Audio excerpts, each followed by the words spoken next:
Welcome into episode 124 of About the Cards podcast, live tonight on YouTube, as always, with me, host Stephen Loeffler at Junkwax Twins. Oh, hi. Ben Wilson at our trading cards, and I'm Tim Shepler at Big Sheps Every Now. We are a podcast by collectors for collectors. Hoping to bring you a smart, insightful podcast discussing trading card collecting. We're live every Wednesday at 8 p.m. Pacific. And 10 Central. On YouTube, Periscope, and Facebook Live. Follow us on Twitter About the Cards. Available as a podcast everywhere. And check out the website aboutthecards.wordpress.com. We have a very special guest tonight, John Grochalski. Did I nail it? Yes, you did. Okay. You got it, Tim. And you can find him at the same on Twitter with the same. We'll share all the links tonight. But John, thanks for joining us. Thank you guys for having me. I'm loving the pillbox hat. It's awesome. Thank you. Like I said before, I see the hats you wear, so I felt like I had to come with my A game tonight. This is the Expos hat. Well, you did a good choice representing that one. It's one of the classic ones. Yeah. So a couple weeks ago, I want to hop right into it. So a couple weeks back, you had an essay published called "Opening Day: One Anxious Man's Return to His Childhood Hobby," and it went into some in-depth things and some stuff I think we've all dealt with before. I just kind of want you to talk about that, where it was published. We shared the link on the story a couple weeks back, but kind of go into depth with that a little bit, and what made you decide to write it, and what has it been since it's been put out there? Well, I mean, the impetus for it was is that because I am a writer of fiction and poetry, that I getting back into collecting, I was looking for. Long and short of it is, I knew that eventually that the two were going to intersect, and my goal was to eventually start a blog for writing about baseball cards, which I have since done. And my friend Chris Collins, who's an editor and a writer in Pittsburgh, we were just emailing, and he was asking me what upcoming projects I had, and I mentioned doing a blog about collecting and about childhood and things like that. And he said, "Well, would you be interested in writing an essay for me that could be the kickoff to that?" And so what was going to be the opening essay for the blog ended up becoming an essay that I wrote for him, which was kind of an overview of getting back into collecting, why I got into collecting again, what it has meant to me, what it has done for me mentally. Actually, a lot of that's part of it, and just what I was used to before and what I've experienced, not as much as you guys, but what I've experienced in seeing how modern collecting is now. And it was hard to fit into 2,500 words for things that you're still kind of a novice about. I think I made certain assumptions. I called the base cards the gum in the essay, because that's how, especially when you watch guys open packs on YouTube, and I understand these guys are opening and reopening, but they eventually just fly through the cards to just get to the sparklies and the goodies in there. But it really was just an exercise in seeing if I could meld the two things that give me joy in this world, which is writing and collecting again. And that was really the impetus for it. Okay. Yeah, it was a really good read. I mean, you talked about getting into it to take your attention somewhere else and kind of distract yourself and have it be therapeutic. And I think we've talked about that a lot on the show here. And about 2 years ago, I went through something where, like, nothing made me happy. Like, I just became a new dad, and I had the show, and I had these guys, and still, no matter what it was, like, work and family life was great. I just was in this funk, and these two guys really helped me through that, and then also all the other people in the card community, and I think that's great. But how is it, getting back into this? Has it helped? Has it calmed you, or has it added to another thing to worry about like, oh, I'm not seeing it at retail, or these prices are crazy, I can't afford what I want to go get because it's just extraordinary. Is that added, or has it helped? If you want to get down into the wormhole of anxiety, I've always worried about money. So in having a hobby that gives you relaxation when I'm up opening packs, that's the relaxation part. I put on some music. I'm a big fan of late 80s, early 90s R&B. So I put on my new edition. I open packs. But, when I look at my credit card statement, There's a little bit of anxiety there. There's my wife's great about it. She's not one of those baseball card wives. Like she as people have stereotyped, as I call that a stereotype. But so she's not worried about it, but I worry about it. It's ingrained in me to consistently worry about the bank account. So that has had some anxiety that I've tried to keep at bay. But on the other hand, I was always afraid to use my credit card online. And I now use it more online because of my purchases. So it's kind of been like a counterbalance. Like I will worry about the money aspect, but as someone who would be like, yeah, if we're going on vacation, honey, you can book all of that with your card. I'm not going to have any online presence with that. I now, I'm on sports lots. I'm ComC. I buy things through Baseball Card Exchange. So it is actually helped me in that instance. If that is an answer. Well, yeah, and I have a friend here locally that he's the exact same way. Makes six figures a year, but he refuses to use a credit card online. But hopping back into the hobby and at least the most local shop, essentially hopping out of the business, he's had to resort to purchasing online. And essentially just what you said, verbatim, he agrees, he could agree with. Would agree. Yeah, and with the lack of hobby shots, you don't really have a choice. Yeah. I mean, if I want to complete a set and I need 3 cards, I'm going to go on Sport Lots and I'm going to, buy them and then round out a purchase. So it's actually been great for me in a way because I things that I've been trepidatious about before, I'm doing. Sure. It's funny that you mentioned Sport Lots because you're relatively newer back to the hobby, right? I am. So and I've gotten into discussions with people. There was a guy a while back on Twitter that I got into it because he had Ricky Henderson cards, insanely overpriced on a per card basis, right? And he's got a lot of like 12 cards for like $15 shipped, and I'm like, dude, I can get those all day long for 18 cents. And he's like, really? Because on eBay it's 99 cents to $2, and I'm like, yeah, dude, come on, man. If I go to Sport Lots right now, I can get those 14 cards for 18, whatever it was. It came out to $2.52 before shipping. And he's like, what's Sport Lots? I've never heard of it.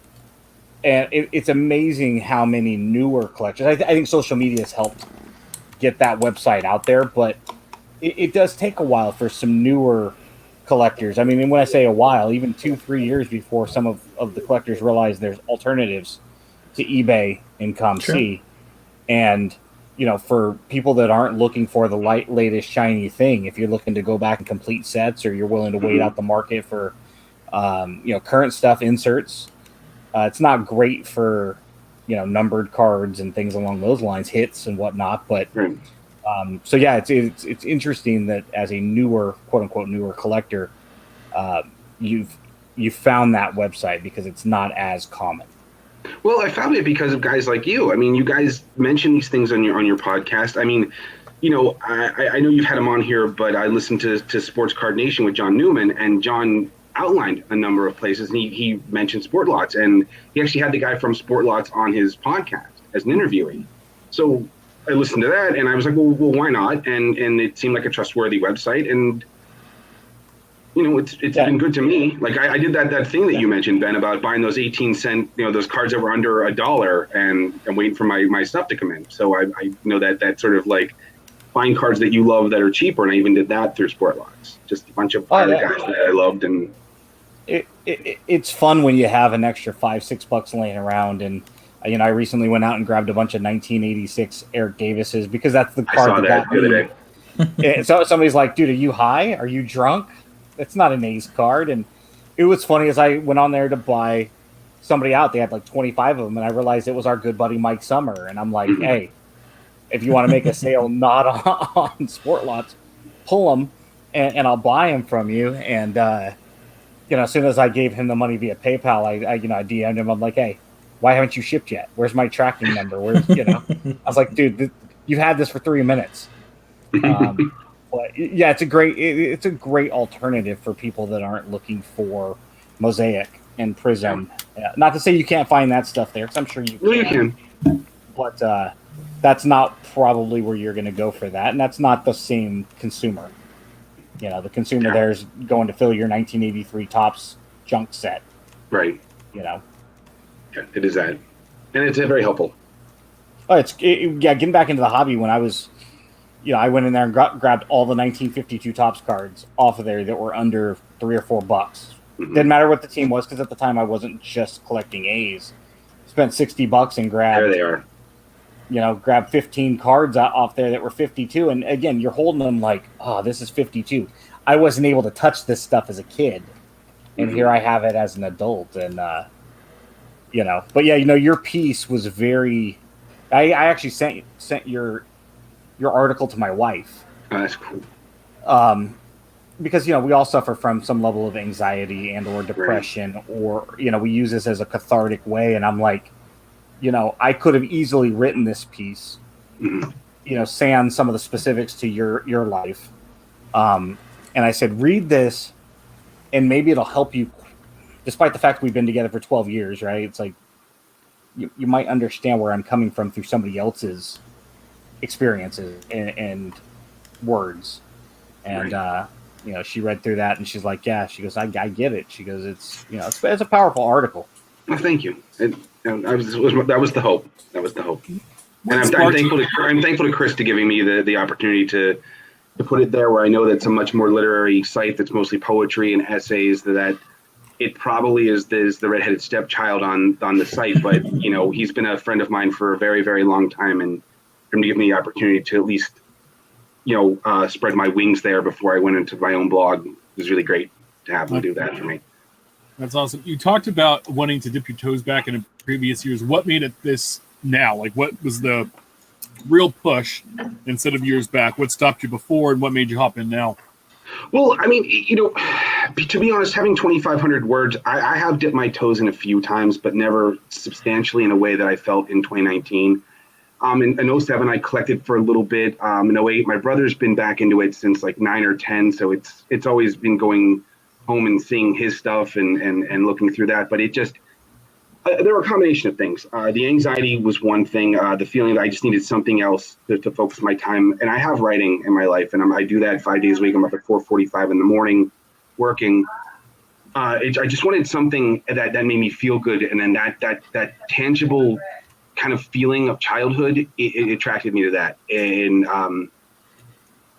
I read Josh Wilker's book, Cardboard Gods, and I don't know if you guys have read that, but it's a story about his life, and he uses a singular card as a focus, and that book really touched me. And from there, it went to like watching people opening packs and the excitement of seeing someone open up a box of 86 Topps, to just wanting to do it myself. And at the time, I mean, before this year, because if I came into it in 2020, I would look at some of the prices on wax junk and wax, and it would be prohibitive to me. But the long and the short of it, I just wanted that feeling, and I'm glad to have it again. There's most I can say. There's a great song called, I think its official name is "Drive" or "When Daddy Let Me Drive" by Alan Jackson, and it goes through the history of connecting to his father. And then connecting to his kids throughout the progression of, and it's all related to, a vehicle or, a boat kind of a thing. Right. And there aren't too many things in this hobby. We all can reminisce and go back to when we were younger. Maybe it's a book or, something that one of our ancestors owned. Maybe it's a movie or a song that reminds us of yesteryear, but there aren't too many things that are tangible that we can hold, like getting a package in the mail, the 86 Eric Davises. They took me back to when I was 7.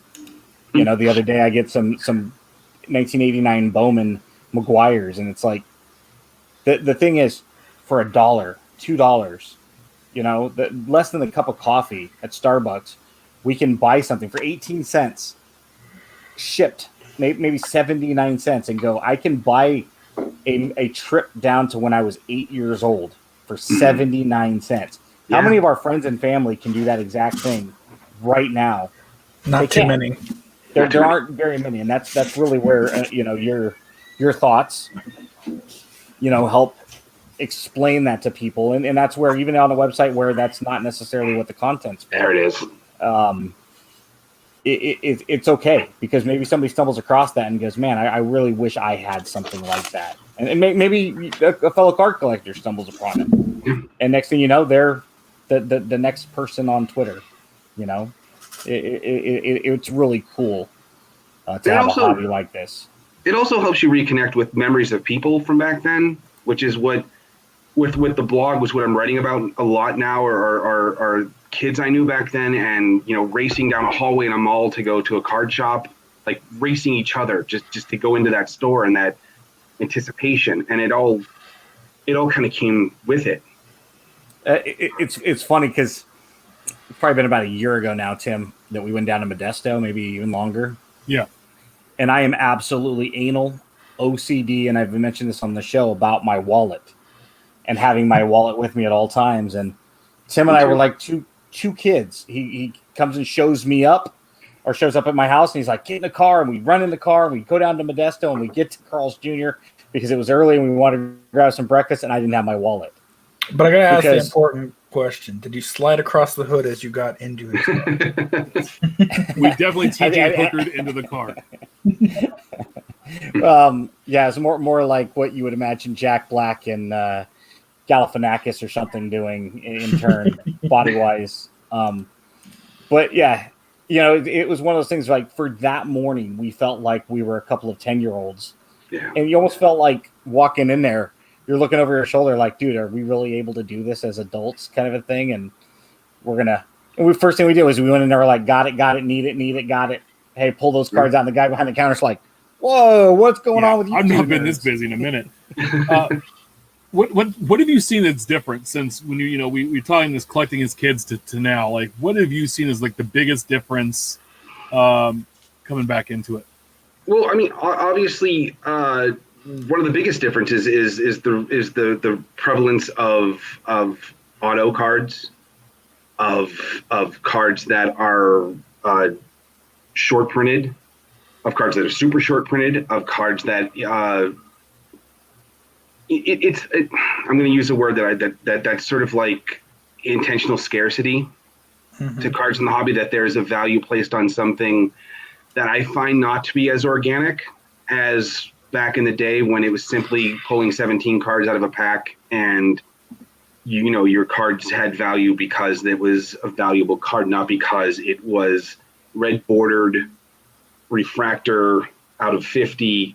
That's the thing that I'm making an adjustment to, and I don't know where I stand with that yet. My brother sells in the secondary market, so he's very lucky in that every time I open a hobby box, he gets all of the bounty from that, so that he can go off and sell that. I'm still, and it's probably naive, but I'm still very much a base card person. I mean, don't get me wrong, if I could get a short print of a player that I like, I'll be happy to add it to a collection, but that's probably the biggest adjustment, is that kind of stuff. In fact, short print is something that kind of has soured me on Heritage, something that I thought was going to be interesting to me and to collect sets, and then to have learned, because I didn't have anyone really with me, as adults. I think it's, when I had a neighborhood, I had a whole structure of people that I could talk to about this. Now it's sort of me, except for when I'm in a situation like this, which is a first. But, to have Heritage and to find out that, like, the last 100 of these cards are short prints, that in some instances, I mean, what, it was a Mike Trout 2020 selling for $25?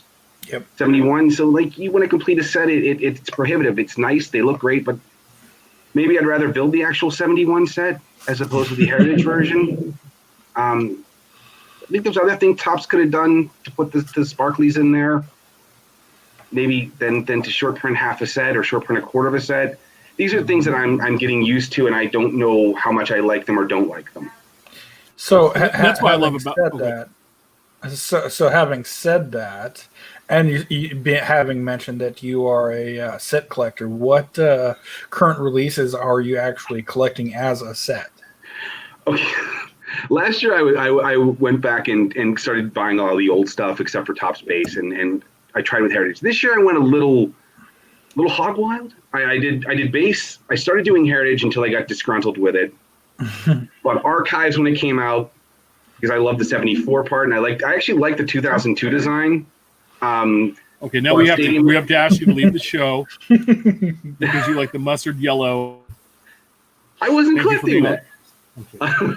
I actually, on a cheaper end, I actually thought Topps Big League was a nice throwback to it looked like an early design. So I went, like 300 card set, in a pack, and I managed to complete those two. And I'm currently messing with Stadium Club.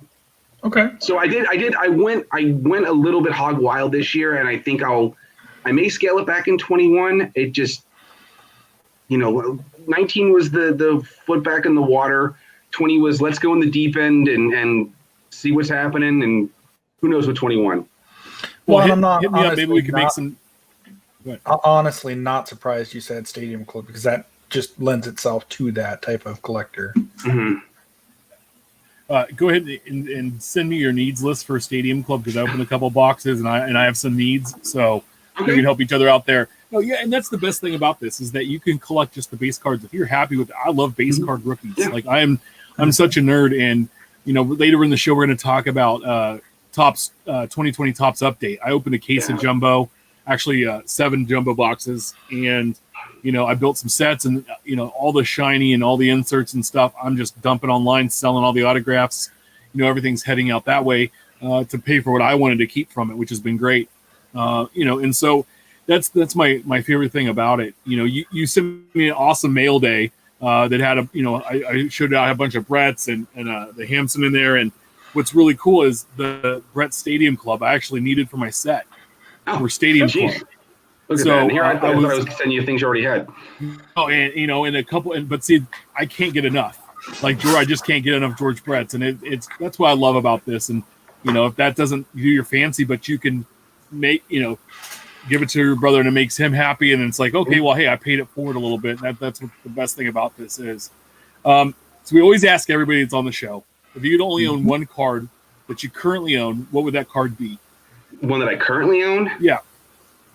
Okay, well, you're asking someone who got back into it. So I'd say that the card that's the most special to me right now is probably my 64 Stargell. And it's beat up. It's off-centered. I got it cheap on ComC, but he was the keystone player when I was a kid. He was the first Pirate I remembered. Clemente is everything in Pittsburgh, but Stargell was. By the time I remember, they were just coming off there it is. Yeah. So to me, that for someone that's rebuilding for the third time a collection, that's the card I'd keep. Even though I'd find good homes for the Clemente cards that I do have that I kept when I got rid of my cards last time, but that's the one I love that. That's awesome. Gorgeous card too. Yeah, John, plug your blog, plug everything on the show, and let us know where we can find you and follow you. Well, right there is my name. That's my Twitter handle. And if you guys did like the essay, I've been writing for the last 2 or 3 weeks at the blog I did create, which I'm calling JunkWaxJ, and it's junkwaxj.blogspot.com. I post every Friday. I've done 2 subsequent essays already, one on buying cards back in the day and one on why I'm probably not going to collect my birth set of 1974. There's a story about a kid and me back in the 80s. And on Friday, I'll be posting about 1986 cards. Awesome. And I did share all of these in chat. We'll have them in the show notes, etc. So you guys can check them out. Well, John, we appreciate it. Thanks for listening to our show, and also the shout out you gave us. Thank you. Well, guys. that was super cool. And you have something else that's coming out or something you really want to talk about, hit us up. We're going to hand you the golden ticket to come back whenever you'd like. This was great, and the pillbox hat just helped a little bit. I mean, it started off on the right foot. I love that. I was debating with the wife, and then we went with it. It was this or Expos, and I thought you couldn't have gone wrong either way. But being a Pittsburgh guy, and that's cool. So that's what I love to see. And maybe some good players will come your way soon for the Pirates. Well, at least for a few years. And I think somewhere else. I think you're actually the first Pirate hat too. Look at that. Bracknell had the Expos. See, I'm usually an also rant, so if I'm the first, then that makes me happy. Yeah. Good. Thank you guys so much. Oh, you're welcome, John. Have a great night. I look forward to seeing the rest of the show tomorrow when I'm awake. All right, buddy. Sure. Get some rest. Take care. That's John. I mean, dude, that's awesome. I mean, I read that story and instantly when I got tagged in, like Reddit sent it to you guys, and it hit home like right away. And so I would say anybody that's 30 plus, check it out for sure and read it. But anybody should take a look and listen to it, read it. It's I think it'll hit home with a lot. It'll resonate with a lot of people, and especially. Did he drop? Or is that me? Right now. Nah, he broke up there for a second. Yeah. Sorry. I just love Comcast. Thanks, Comcast. You guys are the best. That or it's my crappy work computer that I'm doing this on tonight. But let's hop into it. The week that was last week's releases. Topps Living Weight 139. We had card 360, Masahiro Tanaka of the New York Yankees, and card 361, Austin Nola, rookie catcher for the Padres. No updates from Topps on the numbers that sold there, but I wouldn't imagine that they're much over 2,500. 2020 Topps Dynasty Baseball dropped. 2020 Panini National Treasures Baseball. 1920 Panini Clearly Donruss Basketball. 2021 Panini Prizm Collegiate Basketball. 2020 Panini Falls Collegiate Football. And 2020 Topps Update, which, we'll talk about here in a little bit. Lots of fun news and exciting stuff with Update this year. We broke a case, and I broke a hobby box. Nearly completed a set. Should be fun when we get to talking to it. Yeah. Hot off the presses this week's new releases: Topps Living Week 140, card 362, Fred McGriff, first baseman, Toronto Blue Jays, great looking card, and then card 363, Merrill Kelly, pitcher of the Arizona Diamondbacks. So a former vet. Star that should probably be a Hall of Famer, but I don't think he'll ever get in, unfortunately. 487. Yeah, in a middle reliever. Yay. For the Diamondbacks. Yay. Yeah, but why Toronto? I think that's everyone's thrown off by that. I mean, would you have done the Braves? Possibly. I mean, I think everybody remembers him really as a Blue Jay, then a Brave. Then I would say a Padre, and then was a Diamond or a Devil Ray, right? I think he did too. Tampa Bay signed all of those guys right towards the very end of their careers. The Cansecos, the Wade Boggs, the whatnots. Greg Vaughn. Sure. Didn't Mo make one for there too? Who? Mo Vaughn? Didn't he pick one there? Roberto Alomar, I think, was there. Maybe that's who it was. But no, I mean, McGriff, you look back at his rookie cards. I mean, they were, he was a Blue Jay, and he was that big trade with Joe Carter. It was Tony Fernandez and Fred McGriff for Carter and Alomar. Recently turned 57 on the 31st. So, 2020 Panini Illusions football drops today. It's $395 a box, 10 packs per box, 5 cards per pack. You're going to get one encased autograph, which I love encased autographs. I don't know why. 2 additional autographs, 2 mem cards, 10 acetate inserts, and 5 parallels. It's a 100-card base set. Base cards are foil and have 2 pictures on the front of the cards, different photos of the guys. They have a trophy collection wild card versions, and those are exclusive to hobby packs and a tough pull. They pair a current veteran with a legend. And there's also the background photo makes it kind of look like a Star Wars ghost. There we go. Yeah, like Obi-Wan Kenobi. Mm-hmm. There's the auto and mem cards are a mix of past and present players. The first impressions autographed memorabilia spotlights the rookie class. Immortalized jersey autographs centered on the game's greats. There's pioneer penmanship that has influential players covering multiple generations. Rookie reflection dual patch autographs. They're not easy finds. They pair up 2 rookie players. Rookie idols, dual memorabilia and lineage, both of which have swatches for multiple players. For lineage, it's 3. It's relics from 3 players: a vet, a rookie, and a retired star. I thought you'd like that one. It was Moss Thielen and Justin Jefferson for your Vikings. So nice run. Yeah, and then all the inserts are acetate. So pretty cool. I always acetate cards always look awesome in hand. But another really expensive football release. I think there's also a retail release of this as well. And I think there was a first off the line. So That is our one release this week. So if you want more information on that one, check out Ryan Cracknell's articles on Beckett.com/news for more details on these releases. What's brewing next week's releases? We have 2020 Panini Rookies and Stars Football, 1920 Panini Immaculate Basketball, and 2021 Upper Deck Series 1 Hockey. And we are efforting a hockey guru. You know who you are. You might be a Philly fan, to come on the show and hang out with us and talk hockey next week. So, did they move back A&G Chrome? You know, I haven't seen it on the list, and I know a couple things got pushed, and I wanted to talk about that too real quick. Thanks for bringing that up. I forgot to put in the notes. They were talking about Topps Heritage High Number being canceled, and it was the retail got canceled. It's going to be a hobby-only product this year. There won't be any retail of that. And give me a sec, guys. Let me look and see if what's going on with Allen and Ginter Chrome. Ginter Chrome was slated for the 18th, so next Wednesday. They pushed it to December 4th now. So Heritage High Numbers retail gets canceled. And we've been talking about this for a while. I know I've been talking about it on Twitter, even on Facebook. We're going to see by Q3 next year, and this is just my prediction. There's no solid quantitative data. I don't have any insiders. You're going to see a strong pullback on the retail market by next year. And this is the beginning of it. You're going to start to see that more and more Walmarts and Targets are going to bow out of retail, and you're going to start to see, sorry, we're just not releasing such and such at retail moving forward. Maybe this is a one release thing, but I can start to see this is the beginning of the end for retail by and large. Well, I find it interesting. It's going to be a busy week that week because you have Allen and Ginter Chrome coming out, and then you also have Bowman Draft dropping that Friday.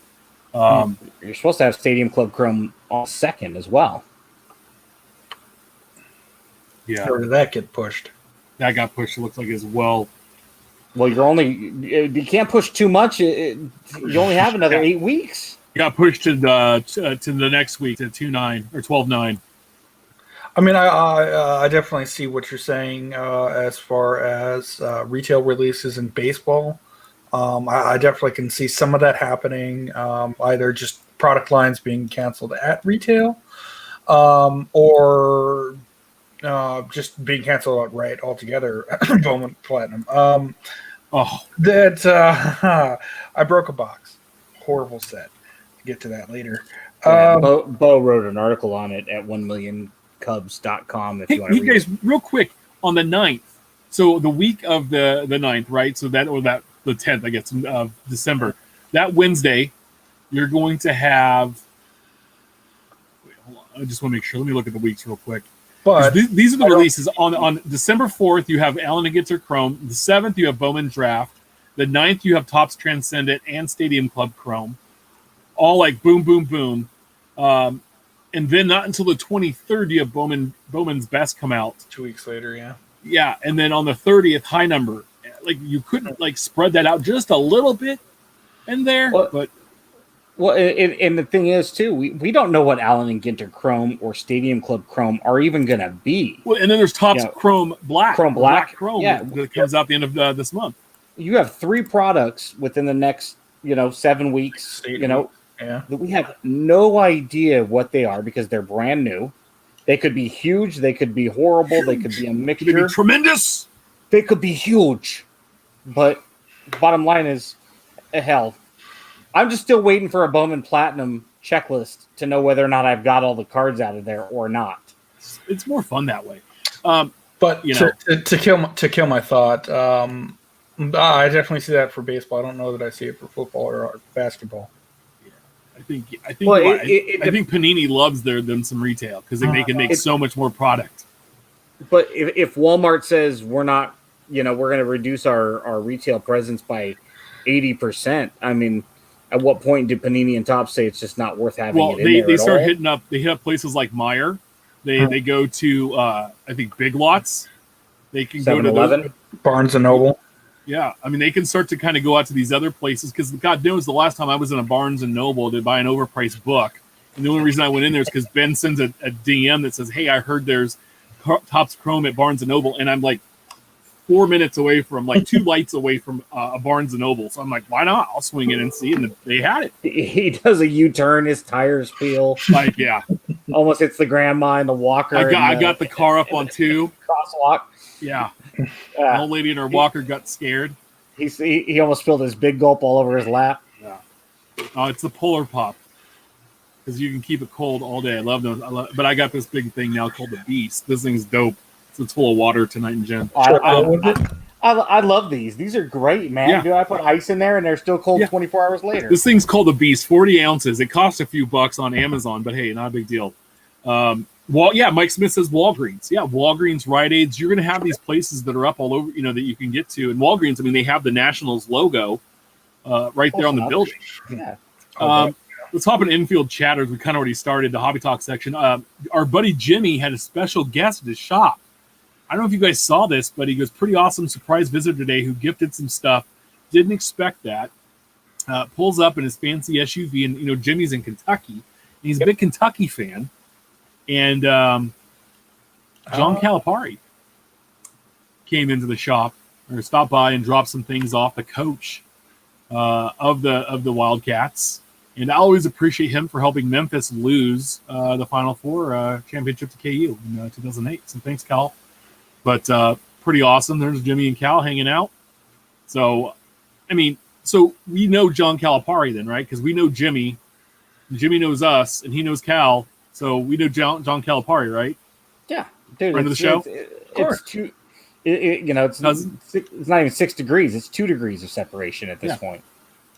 Yeah, I would call it cousin of the show. We also talked about this a couple weeks ago, the donation down in Fresno. The fire departments were looking to collect cards for kids that had lost them in the fire. And then there was this article that came out on People online. A California man donated 25,000 baseball cards to a girl who was 9 whose collection was destroyed in the wildfire.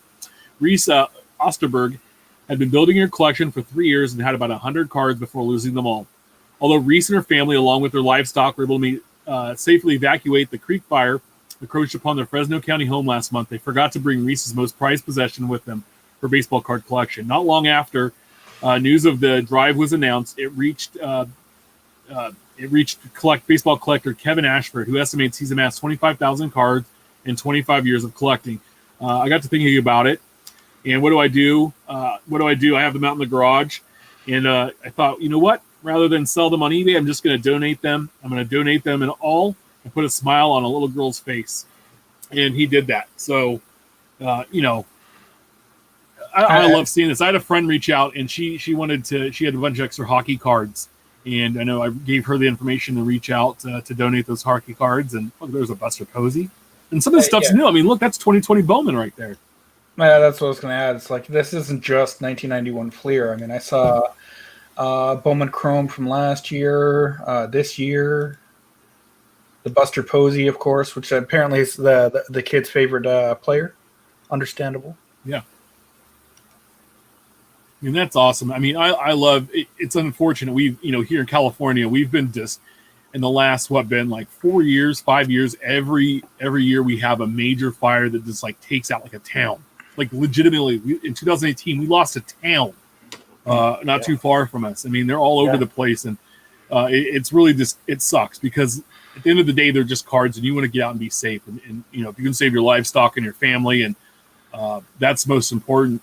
But I think about it, if there was a fire in the house and I could only grab one box, one binder, what would it be?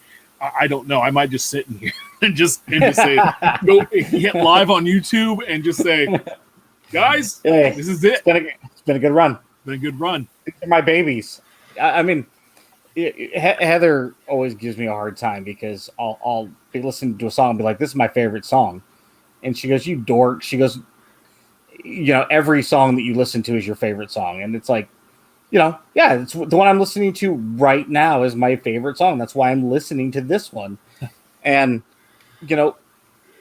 I go back and forth with Uncle Rich all the time when he's like, you only need 187 McGuire. And I'm like, no, all 600 of those are my babies. And I love them each as much as the last one into the next one. And, there's something to be said about that when it's part of your collection. And it doesn't matter if you can replace it or not. that one's yours. Yeah. And there's sentimental value there. My wife loves music, right? It's her thing. And I always like to sing other words to the songs. Oh, and me they're too. usually very inappropriate words. And she goes, "This is my favorite song. You can't do it to my favorite song." And so every time I do it, the song happens to be her favorite. And I'm like, either she's a liar, or she doesn't like my lyrics, or she's just insane. But then I think, you bring a baseball card analogy into it, and it's like, yeah, okay, it's understandable. But real quick, I want to write a book. Okay, go ahead. I got a book idea, children's book idea. What happens when she's like, "Oh, Timmy, you're my favorite"? You're gonna have to look at her like that Justin Timberlake gif, like, "Yeah, I'm calling you. I'm calling you on your calling you on your BS there, honey." Yeah. So we were doing this song. I want to write a book, a children's book about an octopus, the wild adventures of Harry Puss, and my family doesn't think it's correct. You would read a book called The Wild Adventures of Harry Puss, right? The Friendly Octopus. My dad had a substitute teacher in high school or junior high named Mr. Palm, and he's like, "Listen, before you kids start snickering," he goes, "No, my name's not Harry, and no, my sister's name is not Rosie. Now that we have that out of the way, let's get to history class." That's awesome. I'm going to take a little different step away, and I put this at the beginning of the show because I didn't want to end the show like this, but we talked, and it's weird, and I'm not saying that we were the reason behind what this next topic on the show, but I've heard no one talk about it besides us. Kobe Bryant autographs. So we talked about, God, was it a week or two ago? Mm-hmm. Last week about Kobe's autographs, and Panini put out a blog post this week to address the redemption issues. It says it's been more than 9 months since the tragic and untimely passing of Los Angeles Lakers legend Kobe Bryant. Panini America's internal process of developing a detailed plan for addressing those fans and collectors with outstanding Bryant autograph redemptions has been completed. It's been a difficult and somewhat unprecedented situation in the hobby because for many of those outstanding redemptions, they will unfortunately never be signed. For those situations where live Bryant autographs were available or are available, and beginning this week, Panini America will be sending out those autographs to waiting collectors that have existing and active redemption cards in the system. Best efforts will be made to honor the exact redemption, but unfortunately, there will be some instances in which comparable Bryant autographs will be sent instead. In the view of these circumstances, expired redemptions are not subject to redemption. For those collectors who entered expired Bryant redemption cards after the expiration date, they will be given 50% of current Beckett value and Panini rewards points. Which, guys, still 50% of a Bryant autograph at this point is probably pretty nice. Sure. To address customers who have Bryant autograph redemptions in the system but will not receiving them because there are none remaining, Panini America has created a special 6-card Kobe Bryant redemption pack. These include parallels from 1920 Mosaic basketball set featuring Luka, Steph, Ja, Zion, Tyler Hero, and more. They're featuring an exclusive snakeskin, purple snakeskin parallel numbered to 24. Obviously, he was the Black Mamba. He wore 24. The purple and gold snakeskin numbered to 20 because he played 20 seasons, right? Gold snakeskin number to 8 because that was his rookie. That was his first number. And snakeskin, black one snakeskin as well. These 6 cards, the 6 cards in these packs will be from a commemorative 48-card Kobe Bryant career highlight subset, print on optic chrome, honoring the top moments from his career. The Bryant redemption packs will likely be shipping in early December. Panini America is proud to be able to deliver the Kobe Bryant redemption packs, which will honor the career life and legacy of Kobe Bryant. I think they did the best they could. And it sucks.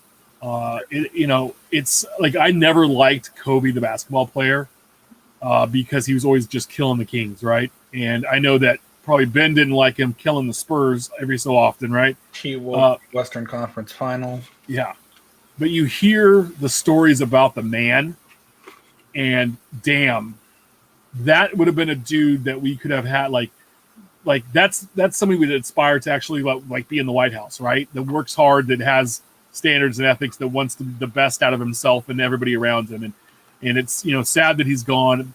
But I think Panini is in an awful place with the fact that they're trying to do something for those people that have, when you pull a Kobe out of a Panini product, I mean, he signed a lot, but still, it was a big hit, right? And for them to do something to kind of hopefully right the ship, at least they're trying.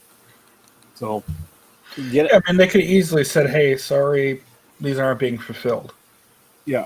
I do like that in addition to the random smattering of other cards, I do like the parallel idea. One based on moniker, but also the colors that they chose to go with. But I also like that they're giving out a remembrance set, if you will, honoring his career and achievements. Yeah, to your point, Tim, about him, the player versus the man. He seemed like a phenomenal father. Nobody that spoke about him ever had anything negative that I've ever seen or heard about him. Ultra competitor. He was one of those guys that if you weren't a fan of the Lakers, you absolutely hated, just from a basketball standpoint. But then when he wore red, white, and blue in the Olympics, you're like, hell yeah, we got Kobe playing for the United States. And I think that was indicative of who he was as a player, that you respected him. And there's a lot of players that fall into those categories, right? Guys like Peyton Manning and Tom Brady, players that you despise because they are at the pinnacle of their sport. To this point here about Panini, I read this 3 times. The first one, I read it just to get the information and to read through it. The second one, I was like, let me put my Panini shoes on for a minute. And I thought, considering the complicated and challenging and difficult and sad position that they came from, I think they nailed it. I think they did the best that they could. And then from the third aspect was, hypothetically, I have a Kobe redemption out. And how is my redemption going to be filled? I'm a Lakers fan. Maybe I acquired it on the secondary market for keeps, not for resale value. And again, it's a complicated and unfortunate position that Panini's in. I read it from a collector. They did the best that they could. Not everybody's going to get one. They tried to appease everybody the best that they could. We're difficult on the manufacturers quite a bit on the show, and rightly so. It's not intentional. It's just the way the hobby is in 2020. I think Panini did a really solid job with this. Yeah, no, they did. And so if you check out their blog, if you can go out there, it's on their Twitter feed and on their website. I'll paste it in the chat. Yeah, to get some more information. But I wanted to share that. I just thought it was interesting that no one spoke about it. We talked about last week, and then Steph sent over the link a couple days ago, and I'm like, what? So yeah, because this popped up at work. Naturally, someone asked, "Hey, I have this redemption pending. What's going on?" And literally the next day, Panini posted their update after we replied to them saying, "Hey, we'll reach out. We'll try to do something for you," because the redemption went in early on time. So hey, I don't know what they can do, but we'll contact him. The best those packs, I'm just going to let you know, are going to be hot. People are going to want to have one of those packs. Prior to that announcement, that's the best we could have done. Now with that announcement, the person will probably easily be able to recoup. And like you said, those packs are going to be hot. Yeah. Anything 1920, 1819 basketball is. One last thought on this. Yeah, sure. I think they did a good job waiting as long as they did, out of respect. Sure. To the Bryant family and anybody, friends and family. When is the right time to sell a card of somebody who's passed away? We saw, and I know we're always trying to sell into a hot market. When a guy gets announced the Rookie of the Year, when a guy nominated or inducted into the Hall of Fame, and a lot of people try to capitalize on death, unfortunately. I think that Panini waited an appropriate amount of time. 6+ months, I think, is fair. Obviously the pandemic probably played into it a little bit. it's one of those. I'm sure they had a lot of smart people in a room trying to figure out when is the right time to address this sensitive topic. And kudos to Panini in general. I think they did well, all things considered. Yeah, no, definitely. He passed away, end of January? February? Yeah, it was in January. Yeah. I thought in January, but yeah, it's been close to a calendar year. Yeah, that was February. That was around Valentine's Day. Anyway. February 26th. Yeah. All right, so let's move on. There's no segue there. But good kudos to them.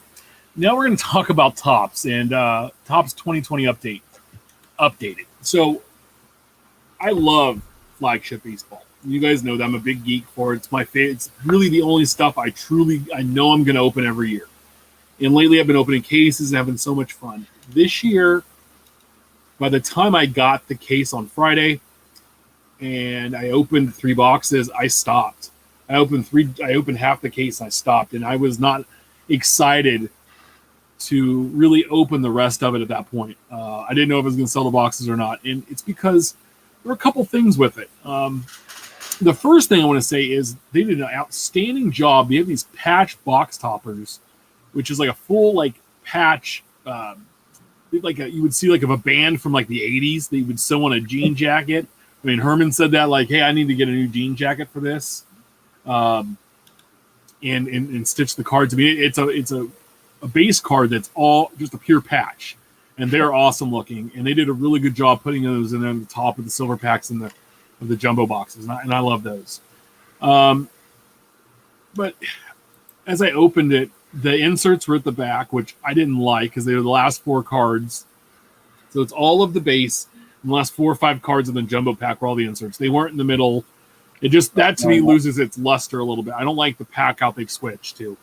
Our buddy Britton Becca, who got cut by 80%, who's still opening a lot of this. And 2 days ago, I said, based on the odds, most Topps Update 2020 hobby cases should only yield one auto.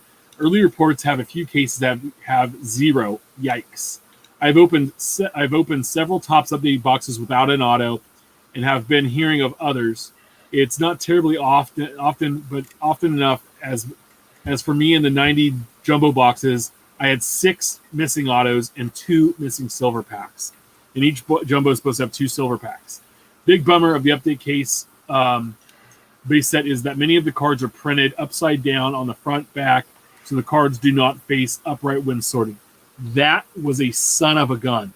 Yes, it and was. Drove me nuts trying to sort these cards. And then you try to I bindered up my set, and then flip them all. It wasn't all. It was half the set is like that. Mm-hmm. Crazy. Before we put our comments here, I want to go through some other ones I found here. At Dodds 425, Brent Becca. Hey Brent, take a look at this Jeter commemorative relic, numbered 1 of 2. See anything missing? You have backdoor phone number to Topps. I can't believe it. So they have all these Jeter patches in there, and this is a 1 of 2 that's supposed to have an autograph of Derek Jeter on the card, and there's no autograph. Which is awesome.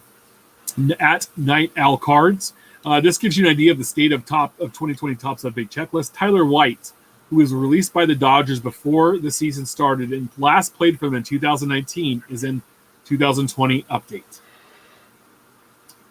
And also, too, I noticed they had Bartolo. They had active leaders for wins, and Bartolo Colon had a card as a free agent, and because he's a leader. But the second guy on the list is Justin Verlander, but he also had a card for active leaders of wins. So I don't get that. Pick one guy. There's one active leader. They weren't tied. There's one active leader. And I guess he's active just because he hasn't retired yet. But that's just stupid. I don't get it. TBN 3TT here. I'm interested in seeing how the Arena and Grisham second rookie cards do with new teams. They are valued compared. Are they going to be valued compared to Series 1? I kind of thought Topps might do something super weird, like the old Jeter Mantle W card, and give us a Shane Bieber with a Justin in the dugout. And then I wasn't happy. And then and so I just got tired also seeing all of the Jeter relics, which, by the way, sold incredibly fast on the secondary market. Like either I priced them too low, or this guy really wanted them because he bought all of them from me. So I had a friend reach out and say, "Hey, he was the store." He's like, "Hey, there's blasters of tops." I'm like, "Unless you like baseball, don't buy them because there's nothing like super exciting in this set." I don't know. I mean, Steph, what did you think? I mean, you opened your hobby box. I did. I kind of had a mini thread, and as you see here, I mentioned that, or at least it was on the screen, that I think that's the first time we've had a quote-unquote active player be listed as free agent with the MLB logo instead of a team, or the previous team even. I mean, he hasn't pitched for the Mets in years now at this point. The set itself, outside of the horizontal backs and left and rights, pain in the ass to sort. Way too many inserts. I think they heavily handed the Jeter representation. I get it.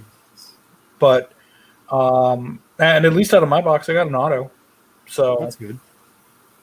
1 for 1. Yeah, I mean, I hit a Josh Young 89 prospect auto out of 25, and it was like 1 in 9,000 packs of jumbo that you get one of these guys. So I was super happy about that. I mean, that was cool. That was the last auto of my case. So besides that, they were all kind of lackluster autograph. Here were my thoughts. But I just... So I got lucky. I got a rainbow and a gold of Alvarez. Hey, so be it. I had to pull some cards for you. I actually didn't make the shipment that I shipped the next day. So you guys will have another one in the mail here. Two, like I said, I got an auto. Not exactly the hottest name in the checklist, but the Ripken short print looks really sweet, gotta say. The front and backs, I have a video here of me showing the fronts, me flipping the backs. I did get one card that was damaged, so thanks, Topps. Hopefully, Shep, you have an extra 130. Yeah. Cool. And then two of my favorite cards. These are base cards. I thought this would have been a short print, but I flipped it back, and sure enough, it's just a base. And Verdugo is slowly in for the bat. It looks cool. I do like that they brought back kind of the 90, 91, 92 effect with the posed spring training shot. You don't really see that nowadays outside of Heritage. And the veteran combos, at least, in years past, I'd mentioned, an event that actually occurred during the season, early on, obviously. But this year, for 2020 Topps Update, they had events in 2019. I also thought, too, there was a McGuire home run derby card that was pretty cool. Also, he's got both a Cardinal and an A in the base set. They just the A's one. They just shit themselves on this whole. It's just like they has a Viking logo in the background. That's pretty cool. That's neat. The uncropped version has the Redskins Vikings score, but they didn't crop out the. Oh, you mean Washington football team, please? Now we have to see whether or not we gotta hit up Paul to see if there's gonna be a lawsuit about this. The only thing I'll say about this whole thing is Brent got a ton of cases and got a bunch cut back, and usually he can put together all of the team sets for me. And I'm like, how are we looking with the rainbow foil and the gold foil and the gold out of 2020? And he said, not very good. I'll see what I can do. He's going to be able to get me a master base team set. I said, I'll take whatever gold foil, rainbow foil, and gold out of 2020 you have. And he goes, in all the cases I opened, he goes, I did not pull one gold out of 2020 for the Oakland A's. Not one single card. I can't put a team set together for you because I'm going to have a master gold out of 2020 set. I didn't pull one. That is going to be a hard set to build because I pulled more gold foil and more rainbow foil, like 10 times the amount, each one of those, than I did the gold parallels. And I ended up selling them just directly to somebody on Twitter, and I didn't pull any big names. And I mean, it was a rarity. It was kind of like, oh god, there's a 20, a gold 2020 here. And before it was, 2 years ago, it was one in every pack. Like, how much do they make? And this is not, guys, please do not be the guy that buys 4, 5, 6 cases of this and sits on it. It's not that good. I would tell you if it was. It's usually there's 4 or 5 good rookies. Series 1 next year is the one you're going to get in on that. And now, pre-order 2021 Series 1 now, because all of the guys you wanted an update are going to be in that. Or Series 2. Or Series 2, but a good portion of the guys you're going to want are going to be in Series 1. And, so it's just, it's we're going to look back as it's just a filler set. It was just something to get us by. It's like when your mom makes dinner and it's here's a can of soup because I worked late and it's time, we got home late and you need to eat something, but you also need to get to bed because you have to get up in the morning. So here's some chicken noodle soup. Like, there you go. Here's some chicken tendies. Yeah. That's what this is. And, I built it. I put it away. Sales on eBay have been insane on the inserts, which is awesome. The best insert set, the 2 things I want to say about this is that when I opened up the 6 boxes of Jumbo, I put together 2 prospect sets because each pack had 1 prospect card in there, the 89 number 1 overall prospect for each team. I was able to put, the collation was perfect. I was able to put 2 complete sets together. And then the 85 insert set, which there were 50 cards, I was able to build that complete set as well. So that was cool, but that prospect set is awesome. I love that. That was super cool. So did you never responded? Did you have the 10 extra cards I need? You know what? I think I lost that message. Shoot it to me again. I guarantee I have them. It's a team set, and then there's 6. Well, and that's the thing. So, a month or so back, I broke a box of 2019 update, and I got a full 1 through 300, 350, whatever it is, complete set. Broke a box of this, and I had 20 or so duplicates, and I was missing 6 before I pulled out what I needed, and the 1 damage card. Thanks, Topps. Thanks, 2020. Yeah, but again, anyway. So send me your list. If you guys need some base, hit me up. Sure. I can definitely help you out there. If you want to check out in my inventory on eBay, let me know, and then we'll do a deal offline, and I'll get you a better price. So we also had Topps. We had 582 Montgomery Club sold out, guys. It all of a sudden just popped out of nowhere. We all knew the renewal was coming up, but it popped kind of out of the sky, and it was on the app. Like, you could go in and sign up, but it was at the same time that the current members got the renewal information. So what happened is that they sold out with all these new memberships before the guys that could renew had the opportunity to renew or decline. And so I went through all this stuff. But real quick, if you're part of the Montgomery Club for 2021, you're going to get a bunch of cool stuff. You're going to get a gift. You're going to get a 20 card set plus an autograph, which is in 1 sticker set.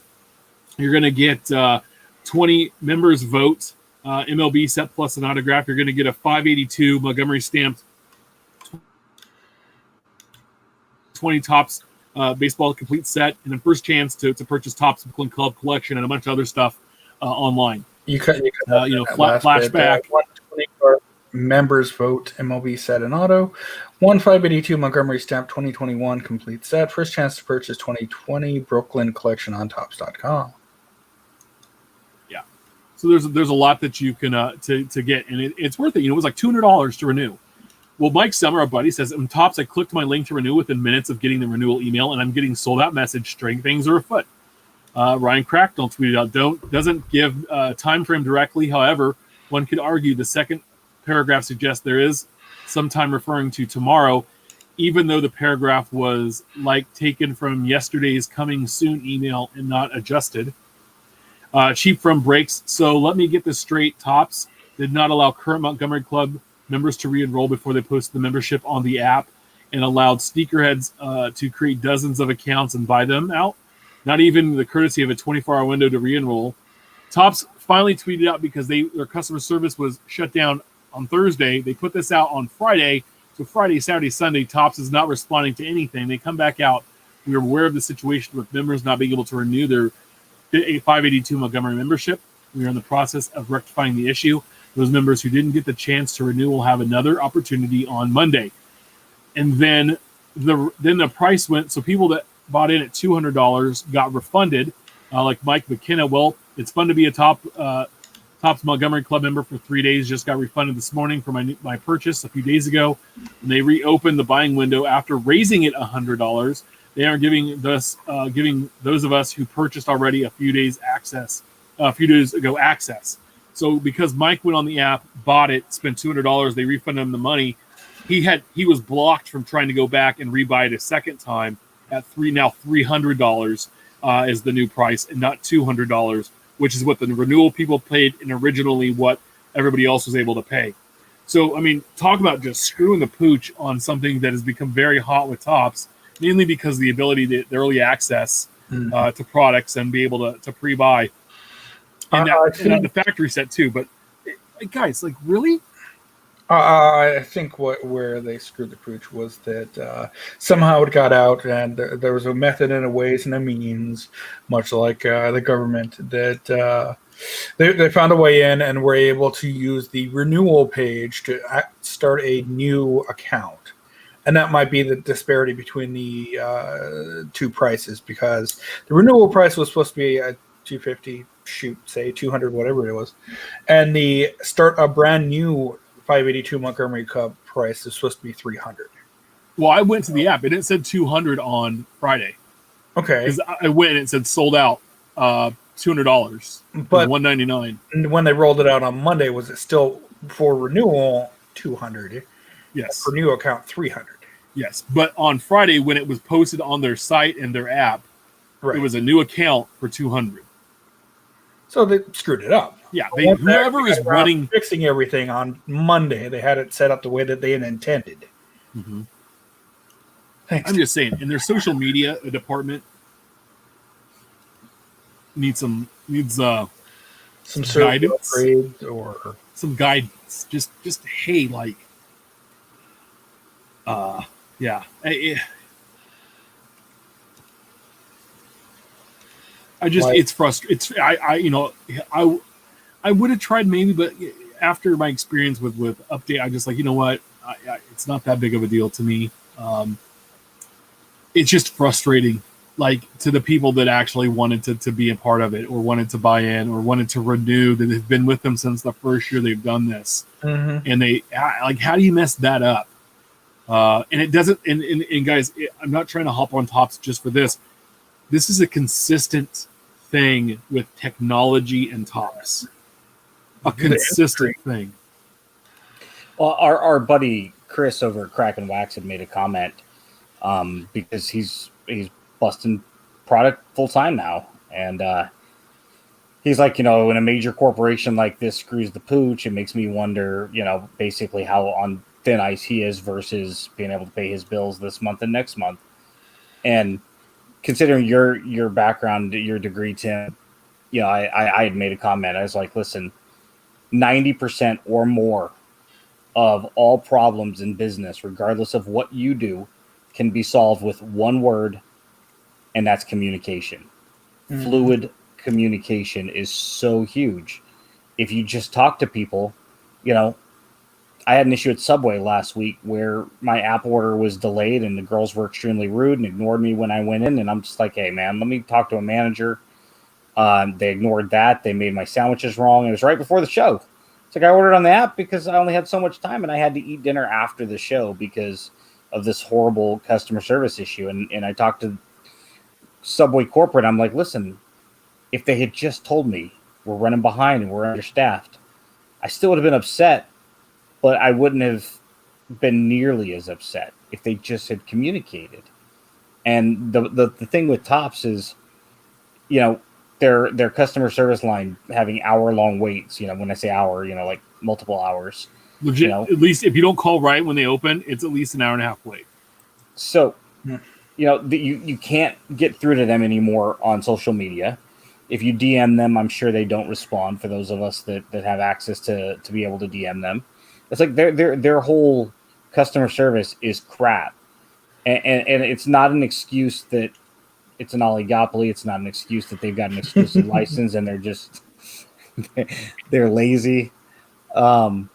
It's just we see this in other industries where there are limited, oligopolies happen, right? You call cable companies, and most of them have horrible customer service, and they just don't give a crap. Because where are you going to go? You got a problem with Comcast? Cool. Go to AT&T, which owns DirecTV. Got a problem with them? Go to Dish Network. Got a problem with them? Well, you start back at one, right? Yeah. It's like, that's it. If you want to collect baseball cards, cool. Topps is the only ball game unless you want to go to Panini with unlicensed. Yeah. And if you want to go there, then you can go where? Onyx? Hell. ACO. Who else? Oh yeah, Leaf. ACO. So you got Leaf. Yeah, ACO. I mentioned ACO. No. That's just a jab at our good buddy Brian Gray. But customer service goes a long way, it and this is really simple. You open this up for a 1 day, 2 day, 3 day window at X, $200 for renewal. You make sure that all of your current members have an opportunity to renew, and if there's none left over, 100% renewal, then that's it. And if there are any that are opened up, cool. You want to charge $300 this year? Fantastic. Do an auction for spots, do a raffle for spots, or just a random, whatever it is. First come, first serve. Doesn't matter. But after the 72-hour window has expired, it's not that complicated. It shouldn't be. But they don't care. Why don't they care? Because any which way they're getting their $200 or $300. They don't care if it's you or me that have that. They don't care if it's bots. And if they do care, cool. Prove us wrong. Because as of right now, public perception is the truth. And this is what public perception is. But they were able to get a clear announcement out today that they have a new Topps X product coming out that'll be available tomorrow with Steve Aoki. And you're going to look for pink frosting and gold funfetti holographic foil cards. Limited autographs and parallels and on-card autographs and relics of Steve will be available. Who the hell's Steve Aoki, and what the hell's he got to do with my baseball cards? He's a DJ, but his family he's from the... His family's, I believe, involved in a big restaurant, like they're a restaurant family, and he's like a big-time like DJ. Like, remember DJ AM before he was a big sneakerhead? Steve's really into cards, and he posts a lot about cards, and he has like 8 million followers on Twitter, so he kind of shits on like Gary Vee and Ben Baller and all these other guys with the amount of followers he has. I just like the names, the pink frosting and funfetti, gold funfetti. Like, it makes me want to go get a cupcake here after the show. But I don't know. Like, I complain, but if there's A's in there, I'm going to get them. Benihana, that's what it is. But here's the thing. You're going to have this available for 1 week only, released in November, when you have products being pushed back. We're going to have so many products in the last 2 weeks of the calendar year, despite the fact, it's Christmas and New Year's, because you got to shove them in under the window. Project 2020 is now being pushed into the first week of 2021, whether that matters or not. It's still what it is. Now, will they have copyright 2021 on them? So will they be like? You have to, right? Yeah. You have to, because they're going to be produced. The last 6 or 8 of them are going to be produced in January, so those ones have to be 2021. Yeah. Dumb. So. We talk. You know how we love grading here on the show, right? We want to grade all of our stuff. We want to slab it up. We're slab suckers. We like the slabs. I'll get my kids graded. I don't care. Yeah, put them in. If you can guarantee me a 9+ on my kids, done. Yeah. Speaking of grading, and not quite kids, but the live shot from Angela here. One of our cats in the bedroom, and the other one's not faring much better in my chair. What's that got to do with grading? Grade my cat.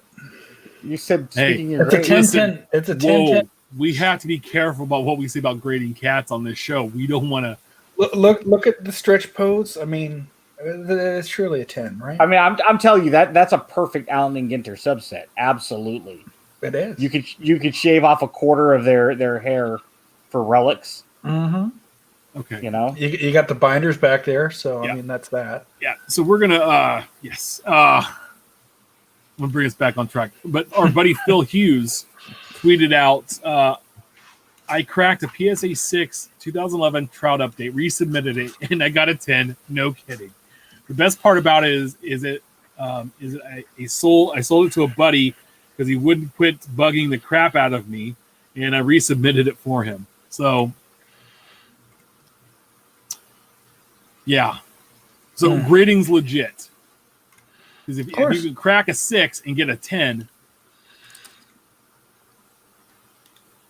yeah. And that's where I'm gonna leave it. Like It's not not the best look, especially raising from a 6 to a 10. I can understand, a 9.5 in one company being a 10 in another, or an 8 or a 9, or a vintage card that gets undergraded by one guy but slightly gets a better grade when paired with their expert. Personally, I don't think it should be that words difficult. That much essentially difference. Yeah. It really shouldn't make a matter of which guy you get grading, but that's where we are. Yeah. So this was a question last week. I'm glad it got saved for this week. At Dixon Cards last week tweeted about digital grading. If grading goes digital, what happens to the value of human graded 10s? Should go down in theory.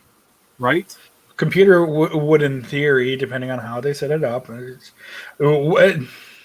I think that would be my caveat. Would be how do the result of the 10s coming from the computer look? If they're great and truly flawless cards, and they come out 10s from the computer, then the human graded ones should surely go down. And what if there's less computer graded 10s than there are human graded 10s? Which meaning there's. Again, it's all perception. It's all because I'm telling you, no matter how trained a grader is, everybody has a slight internal bias that they can never get rid of. It's built in and ingrained in everyone where they see something somebody else doesn't in a card. The smallest print dot, the smallest this or that. To me, it might not be a big deal. To Ben, it might be the world. And that's going to take a card from a 10 to a 9 instantly. And for me, it's like, it's a 9.5.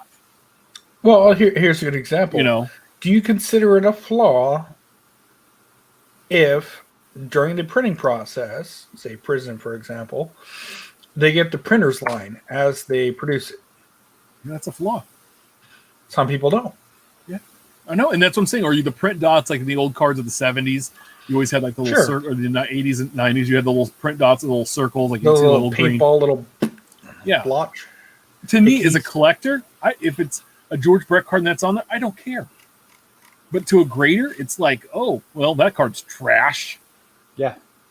So I'm just telling you guys, the wait times, we've had the corruption, like the all of the stuff that's going on with the trimming and all of that we've forgotten about from 18 months ago. We've lost our minds and forgot about that.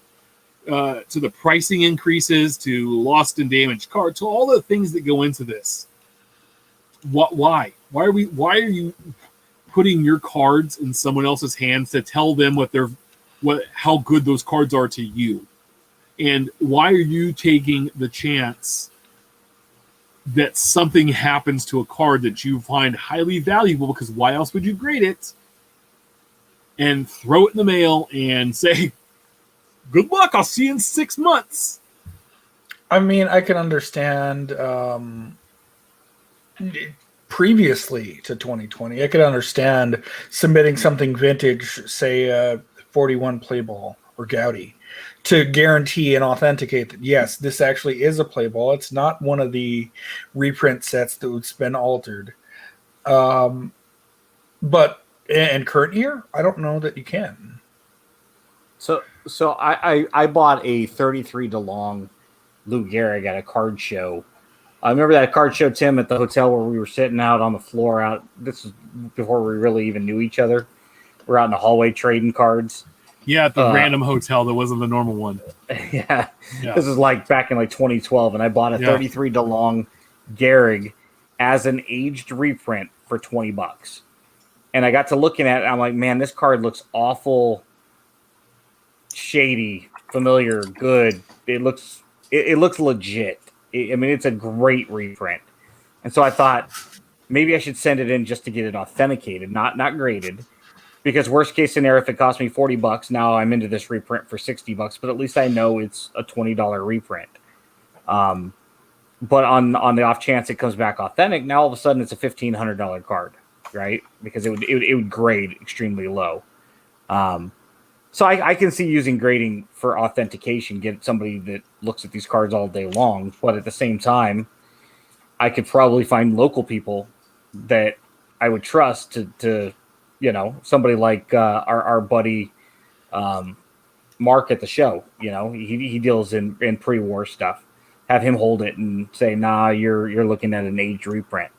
But when you're talking about a card going from an 8 to an 8.5, okay, that's within a plus or minus. When you have a card going from a 6 to a 10, you're talking about a card that's just got some pretty serious issues if it's grading at a 6. To go into a 10, I mean, you're talking about being at a bar late at night and being uber drunk, and we all make fun of you see all that stuff what somebody looks like waking up the next morning when you don't have the beer goggles on, the club lights on. Yeah, it's a card is a 10 or it's not a 10, right? It's pristine. Its corners are pristine. Its centering is pristine. Its surface is pristine. That's just what it is. And I could see a 10 going down to a 9.5 or a 9, depending on if one of the three of us are looking at it. Sure. If all three of us look at it, we might see something that bothers us. But come on, dude, a 6 to a 10. I'm not a fan. Next week, someone to quick interrupt from chat. Someone had asked, I guess Jeff Pitchford was asking if we do or do not collect graded. I said that I do. I had just screen shared one of the ones I purchased for $10 earlier today. Cheap pickup. I won't go out of my way to specifically only buy graded, but if I see one or if it's a nice vintage card, yeah. Sure. I mean, I have a PSA run of George Brett's playing years with Topps cards.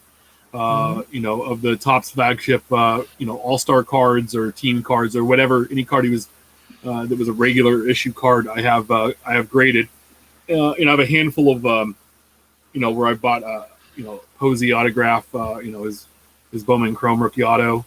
I have that. I don't have many, and it's because I don't. I've actually bought more cards, probably graded and cracked them to put in sets. I bought an 86 Topps football set that had the Rice, the Reed, the Young, and there was somebody else. There were 4 graded cards in that set, and I cracked them all out so I could put them in the binder. And they were all 9s. Yeah, the only graded I have, half my Mickey Mantles are graded. And those were bought that way. It's Mikey. The only other ones are a handful of 87 Maguires and a couple 85 Maguires that were bought that way because they were cheap. Good deals. Yeah. In fact, two of the graded ones I have are Tim's fault because one of them was a 87 Topps. It's like $10, $20. $20, and you're like, dude, you got to go home with that. And then there was an 85, I think, that was graded a 7 or an 8 that somebody had for like $10, $12 at a show, and he's like, dude, go over there and get it. And so it's one of those ones like, yeah, if I come across it, I'll buy it. Yeah, because it would cost you more to grade it than to buy it. Like, yeah, and then that 87 means so much to you, like you have a perfect example of one to go with all of the other ones that might have a flaw or a stain, which are cool. But you have one that said, this is the pristine one. This is what it looks like. Like, that's neat. And again, I could go through the 600 plus I have of them, pull out the best ones that Ben thinks are the best, send them all off to grading, and not get a 10. despite the fact that the handful, two dozen of them I have that would be considered pristine by my eyes. And that just talks about the subjectivity of grading as a whole and all the scams that we know. When our buddy Brent's being hit up like, hey, the more you grade, the better grades you get. Like, whoa, that's not how grading works, right? Isn't it based on the merit and integrity of a card? But you're telling me I can bulk buy my way into better grades? Yeah, I'm trying to buy it like buy an election.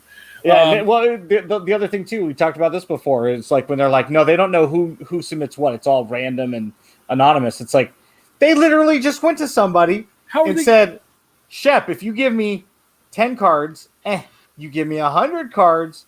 But if you give me 100 cards a month, and how are you going to ship it back if you don't know who they belong to? Different departments, different set of eyes. Oh, like you can't send. I reach over the cubicle and hand them to you. Hey, can you send these back to Steph? Your butterfingers.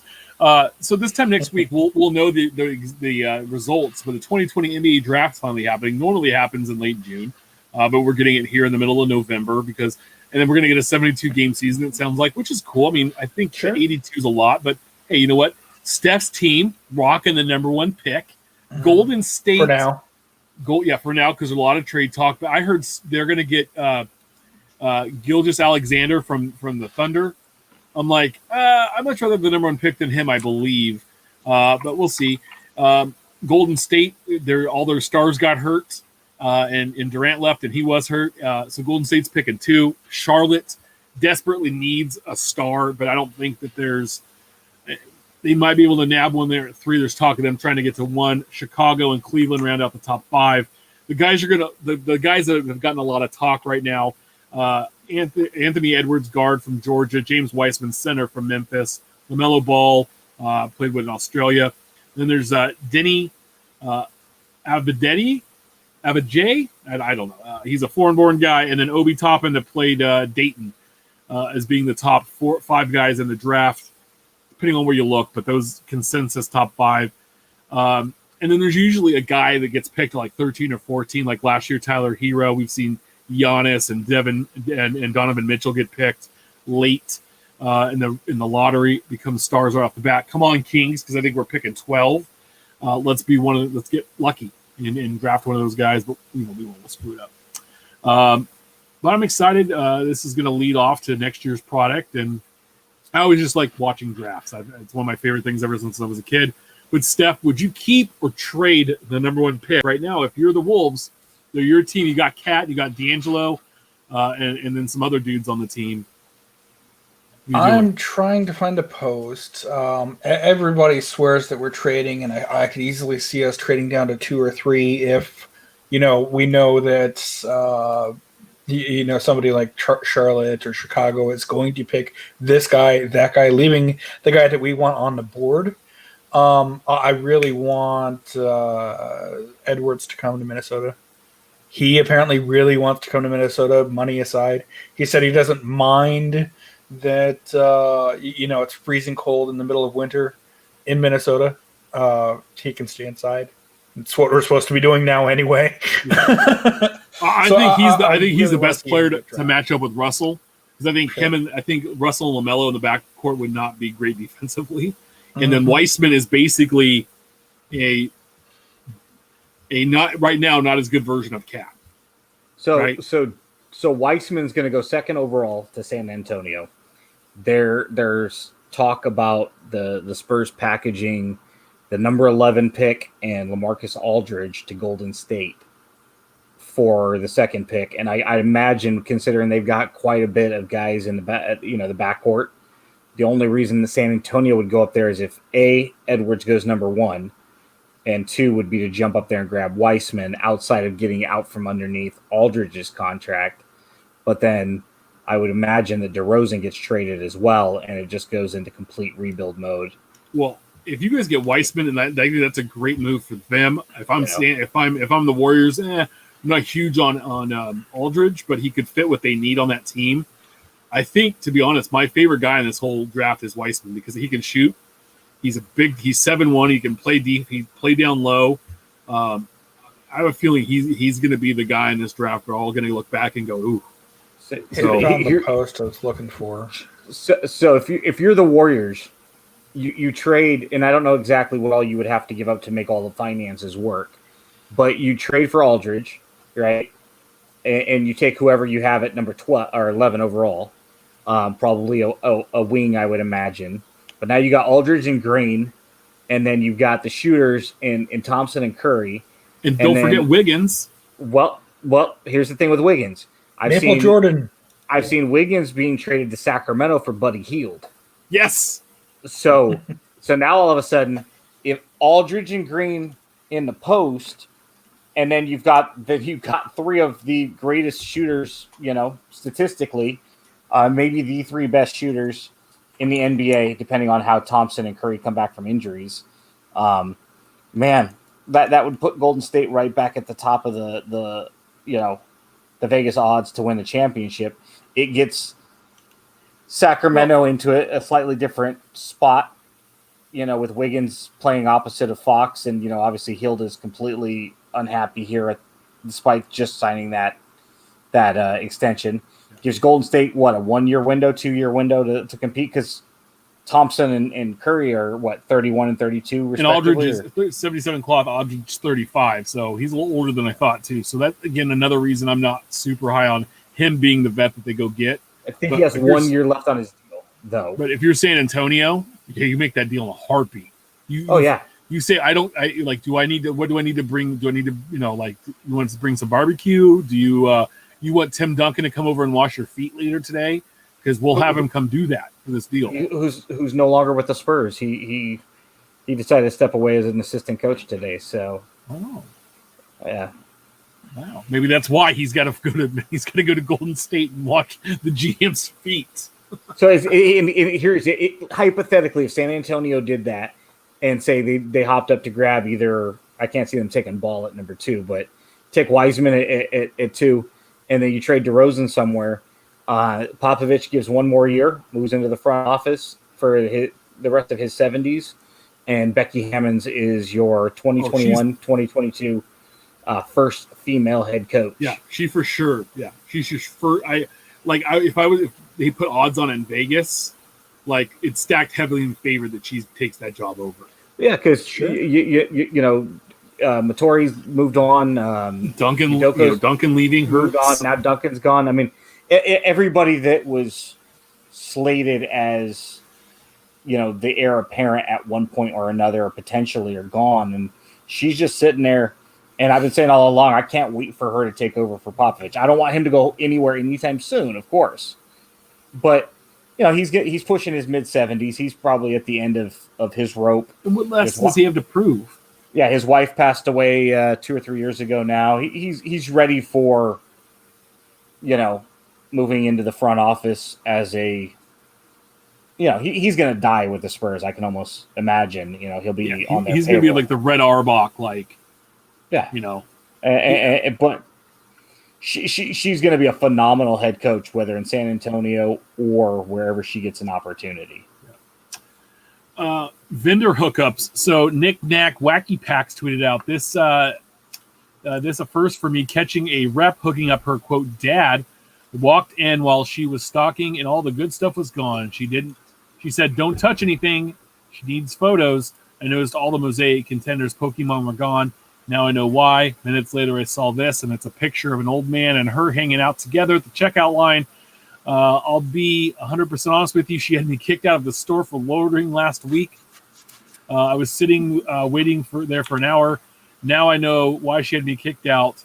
So this guy could get it all to himself. I was literally escorted out by the police, the only store I go to. This is the only store he goes to. Explains why I haven't been able to find anything locally. Yeah, Dallas-Fort Worth area there, yeah. But there she is hanging out. What vendor hangs out with a dude at the checkout line, holding onto his cart, just chilling with him? And on top of that, he's a Falcons fan in Dallas. So, he's just uber dumb because, the Falcons, they. The irony if retail life ever goes away, and the fact that you just, flip life yourself right out of a job, it's just.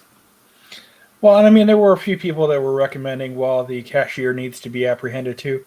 Cashier doesn't know what all this is. She doesn't care. No. She just wants to make her $6.75 and go home. Right. The only way the cashier needs to be apprehended would be if you could prove that they're in on some kind of a scam. But good luck. I mean, she's not changing the prices. She's just scanning and pricing out. Hey, they're probably making minimum wage, and they're just working their 9 to 5 to support their family, and good for them. But they don't care. And if you start putting these hard limits, 2 per customer, and people are like, well, I'll just go through, the self-checkout, or have my spouse come in there and my kids come in there, and or go to the hair salon and have those people go in there for you. These people don't care. Yeah, have them go to the hair salon and go solicit people out in the parking lot. Hey, can you go in there and get my packs? What a jerk. So like that. For a long time, a big part of my job when I worked retail as a manager, I ran a lot of midnight releases for gaming systems or games or things like that, and cell phones, that kind of stuff. And so, I worked a ton of Black Fridays. You have those doorbusters, and there's only so many tickets. And the store always put a lot of effort into making sure it was as fair as possible. You have a limited quantity sometimes of a new stuff, and we're going to see this with PS5 and the new Xbox that's out. Where people are waiting, and there's only a certain number that can go around. But the thing is that there will always be more, because these systems are just a way to play the games, and they can continue to make systems. Unlike cards, like there's only so many they're going to print. But I can tell you as a retail employee that those are usually the people you clown on the most. But I've waited for systems too. But you just want it to be over. You want it to end. You want it to go smoothly, get in and out, and you don't care who, or if 6 people are all from the same family and they're all buying the same same widget. It doesn't matter as long as they're there in line or they're there. You don't care. You're just doing your job. You're doing what you're told to do, and that's it. And so, I don't blame any of the employees on there. The rep is the one here that should be questioned of what's going on, and we've all been there. Like I told you a couple weeks ago, I ran into the rep when I went to go buy a factory set. I let him do his thing and came back, and he was super cool about it. And he's got a job to do. I was willing to wait to grab a couple things, and that's what happened. But these call ahead, or I have a friend at a store that make a friend at Target. It's easy. They'll tell you when it comes in or put it in the back for you, and then that employee is exposing their job for you to be able to buy baseball cards. How good of a friend are you to that person, and how smart is that guy in the first place? We got a local friend here in the area, Irving, that he'll go to a shop whenever he's actually out to get groceries or whatever, and if he sees, hey, this Target such and such location has Stadium Club, insert product here. If you want one, go get it. Nothing wrong with that, because anybody else could easily come in the time between there and go and pick up all of the Stadium Club, Prizm, whatever. Name your product here. It's when you're involving employees or the reps that's just despicable. Anyway, and again, I hope that this calms down at some point. I just don't see it doing that with the way hobby prices are, with the way box prices are. I mean, it's what's the cost of your integrity? Apparently, for this lady, it's $40 a blaster. I'm all for capitalism. Sure. Obviously, I've got very strong thoughts, and everybody is well aware of what those are as far as certain aspects of the hobby. And I get people trying to make a buck, but when you have direct access to something, it's just I don't know. The one thing I can tell you this, the best advice I'm going to give you on this. My thing is if you're lucky enough to have a hobby shop, card and LCS, that you try to frequent them as much as you can. Now, everybody's time and budget is different, but even if you're just going in there and you just become friendly with the staff that works there, the person that owns it, whoever it happens to be, they're gonna remember you. You refer people to go there and say, "Hey, listen, Tim told me to come in here," and that means a lot, right? Because you're helping their business through word of mouth. Share them on social media. Share, make sure you do Yelp reviews. All of that stuff. Do those things. Because the one thing I can say is that I got shut out from my distributor on this case of update, right? I got a box of hobby and jumbo for them. That's it. I talked to my shop months and months ago when I found that out, and I said, "Hey, can I pre-order a jumbo case from you?" He gave me a price back then, 6-8 months ago, whenever that was, stuck to the price. I was able to go in and buy it. I could have sold it for and made a few $400 or $500 versus what it was going for, say, on Blowout or Dave and Adams at the time. But the thing is, I messaged him and said, "Hey, listen, I'd like to get a case of 21 Series 1. This is not a problem. I'll get you a price. Here it is." And he's making some money. I'm gonna spend less than if I'm buying it full retail. But you make those connections and you tell them, "Hey, I want to pre-order this through you." They know they're going to have guaranteed money coming in, right? So they're more likely to work with you and do that. So, and if they can't do like a full case, or it's, "Hey, like I want to let you know I want to get a couple boxes of this.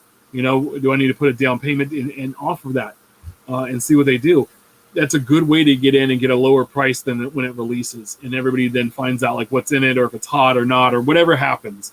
It might help you be able to get some hobby stuff at a lower price point.